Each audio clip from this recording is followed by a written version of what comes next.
address the issue that was just brought up here around cutting the police. I was working behind the scenes with Mayor Weinberger to avert that cut. I did not believe in the cut. I spoke with South Burlington Police Chief Sean Burrs, and I asked him if you could do two things right now. What would you do to help improve the sense of safety in Burlington? One of the first things he mentioned was more police in uniform on the street, because visibility is a deterrent.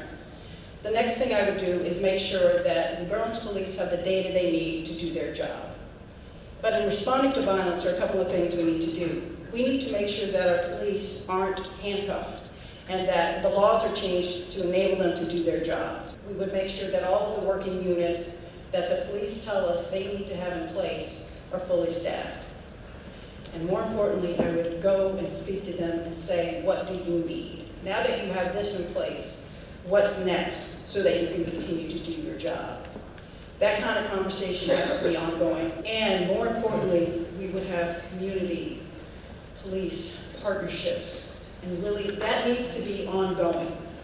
Because just like when a fire department or someone from the fire department shows up, you know they're there to help. I want to have that same response to the police. Not that I'm in trouble, but that they're here to help. That's how we get to safety, but actually having a community that feels taken care of. My own relationship with the police is very complex. As a person looking the way I do with the skin tone that I have, I've had moments of engagement with the police where I don't feel safe. Like a simple traffic stop, going 5 miles over the speed limit, and asked, do you live here? Is this your vehicle? Where are you from? Are you in the military? And with his hand on the butt of his gun, being asked, what's your social security number? So no, in that moment, I did not feel safe. I've also had the experience of having a domestic violence situation where I needed a restraining order executed.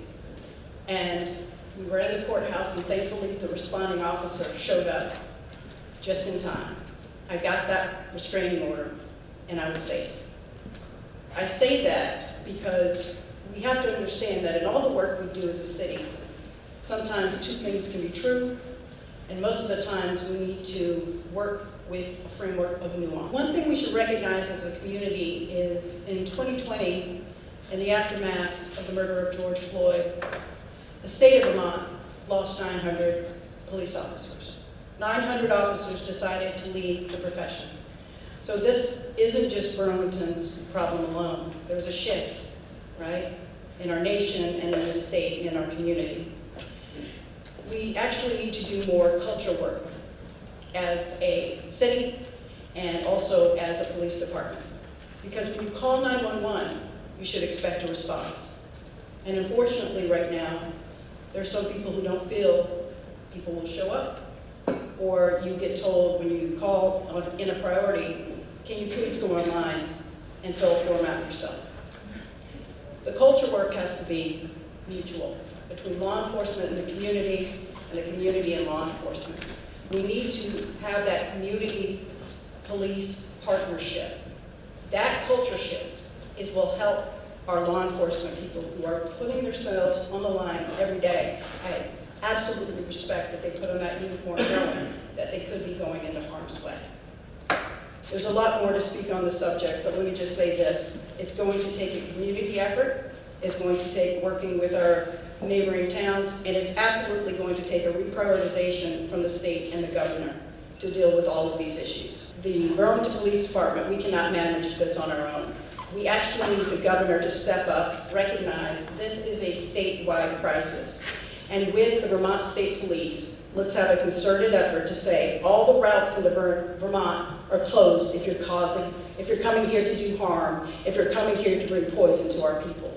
We will shut it down, but we're going to need a collective effort from every community, every police department, our Vermont State Police, and a governor who steps up and recognizes that this is a statewide crisis. Chaos loves a vacuum. And we're allowing Burlington, our city of 45,000 people, we're allowing a handful of people to dictate how we feel and if we feel safe downtown. The onus is on us to show up. This is not something that just a public official can shift for you. We have to step into this. And I promise you this, I'm already downtown. You elect me and I'll still be here.